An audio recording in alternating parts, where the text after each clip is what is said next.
Hello, this is Wes Bridle, and this is another Kingdom Calling economic update. As usual, there's more news over the last week or two than I can get into one 10-minute video, so we're going to do three back-to-back videos here.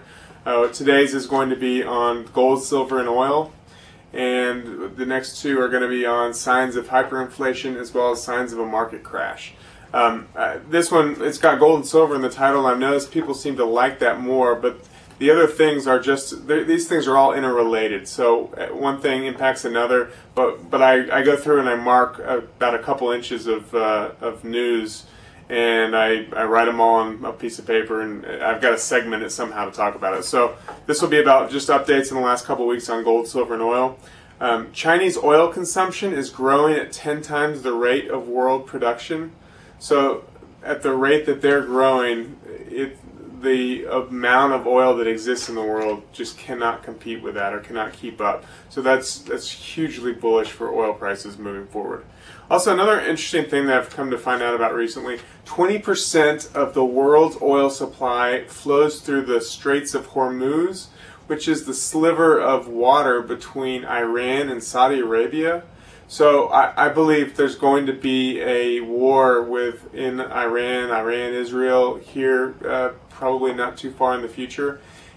If Iran is at war and that sliver of water has 20% of the world's oil running through it, they have an ability to impact the price of world oil very significantly, which has the ability to affect the world economy very significantly.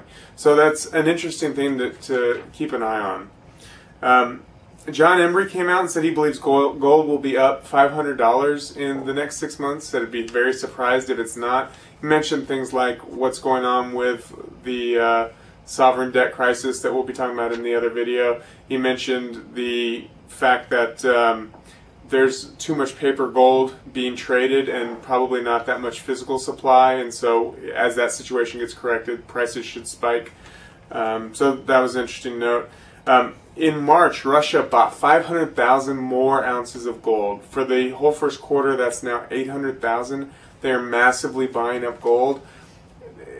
Russia and China appear to do the same thing. They're buying up all the local gold that's mined in those countries so that they're not affecting the world markets. But at the same time, they are bringing that gold off of the world market, and they're diversifying away from the dollar into the gold that they can get their hands on. They're both doing that in a big way. European central banks in 2009 sold 35 tons of gold. So far, we're getting close to halfway through 2010, well, at least a quarter, and they've sold zero. So they figured out, they took that money and they bought U.S. instruments, and they've realized that's a stupid thing. They are not selling a bit anymore.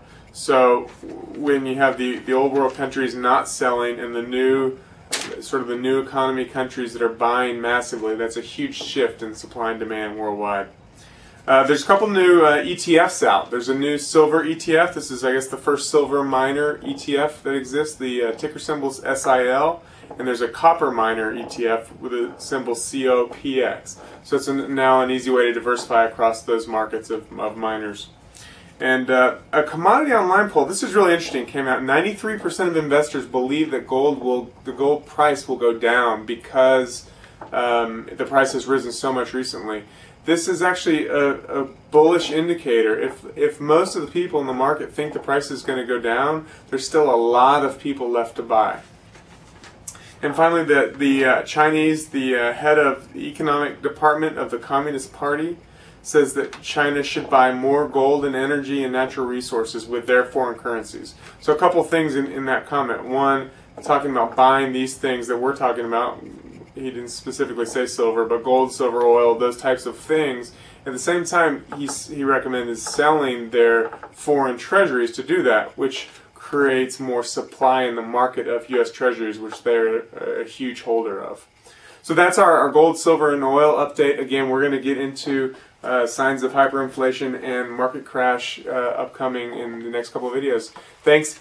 With all these, if you haven't seen the coming storm video, that gives you the full context of what we're talking about here. There's a link to that. I highly recommend that you go watch that. That's really important for you to know what's about to happen. Thank you. We appreciate you watching and being a part of this, and God bless you.